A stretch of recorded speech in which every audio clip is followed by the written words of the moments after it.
प्राचीन समय में राजा सुरथ नाम के एक राजा थे।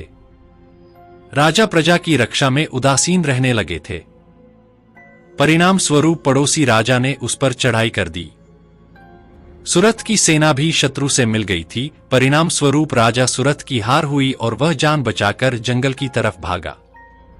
उसी वन में समाधि नाम का एक बनिया अपनी स्त्री एवं संतान के दुर्व्यवहार के कारण निवास करता था। उसी वन में बनिया समाधि और राजा सुरथ की भेंट हुई। दोनों का परस्पर परिचय हुआ। वे दोनों घूमते हुए महर्षि मेघा के आश्रम में जा पहुंचे। महर्षि मेघा ने उन दोनों के आने का कारण पूछा तो वे दोनों बोले कि हम अपने सगे संबंधियों द्वारा अपमानित एवं तिरस्कृत होने पर भी हमारे हृदय में उनका मोह बना हुआ है। इसका कारण क्या है? महर्षि मेघा ने उन्हें समझाया कि मन शक्ति के अधीन होता है और आदि शक्ति के अविद्या और विद्या दो रूप है।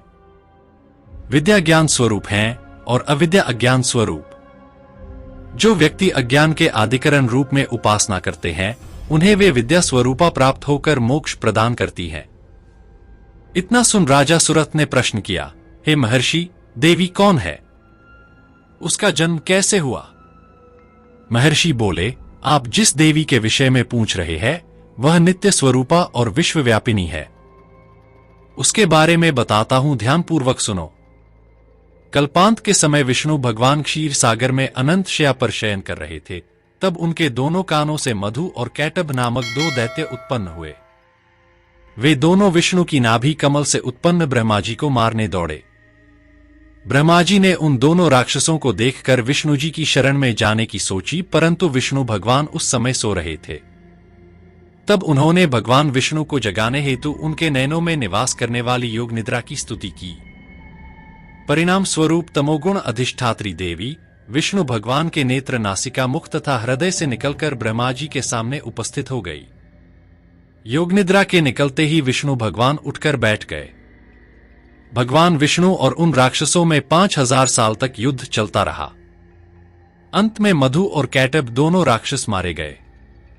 ऋषि बोले, अब ब्रह्मा जी की स्तुति से उत्पन्न महामाया देवी की वीरता तथा प्रभाव का वर्णन करता हूं, उसे ध्यानपूर्वक सुनो। एक समय देवताओं के स्वामी इंद्र तथा दैत्यों के स्वामी महिषासुर में सैकड़ों वर्षों तक घनघोर संग्राम हुआ। इस युद्ध में देवराज इंद्र की पराजय हुई और महिषासुर इंद्रलोक का स्वामी बन बैठा। अब देवतागण ब्रह्मा के नेतृत्व में भगवान विष्णु और भगवान शंकर की शरण में गए। देवताओं की बातें सुनकर भगवान विष्णु तथा भगवान शंकर क्रोधित हुए। भगवान विष्णु के मुख तथा ब्रह्मा जी और शिव जी तथा इंद्र आदि के शरीर से एक तेज पुंज निकला, जिससे समस्त दिशाएं जलने लगीं और अंत में यही तेज पुंज एक देवी के रूप में परिवर्तित हो गया। देवी ने सभी देवताओं से आयुध एवं शक्ति प्राप्त करके उच्च स्वर में अट्टहास किया, जिससे तीनों लोकों में हलचल मच गई। महिषासुर अपनी सेना लेकर इस सिंहनाद की ओर दौड़ा। उसने देखा कि देवी के प्रभाव से तीनों लोक आलोकित हो रहे हैं। महिषासुर की देवी के सामने एक भी चाल सफल नहीं हुए और वह देवी के हाथों मारा गया। आगे चलकर यही देवी शुंभ और निशुंभ राक्षसों का वध करने के लिए गौरी देवी के रूप में अवतरित हुई। इन उपरोक्त व्याख्यानों को सुनाकर मेघा ऋषि ने राजा सुरथ तथा बनिया से देवी स्तवन की विधिवत व्याख्या की। राजा और वणिक नदी पर जाकर देवी की तपस्या करने लगे। 3 वर्ष तक घोर तपस्या करने के बाद देवी ने प्रकट होकर उन्हें आशीर्वाद दिया।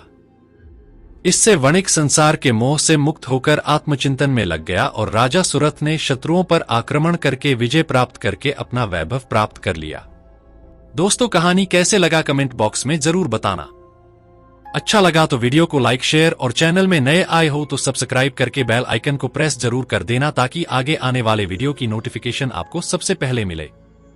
तो चलिए मिलते हैं किसी और नए कहानी के साथ, तब तक के लिए धन्यवाद।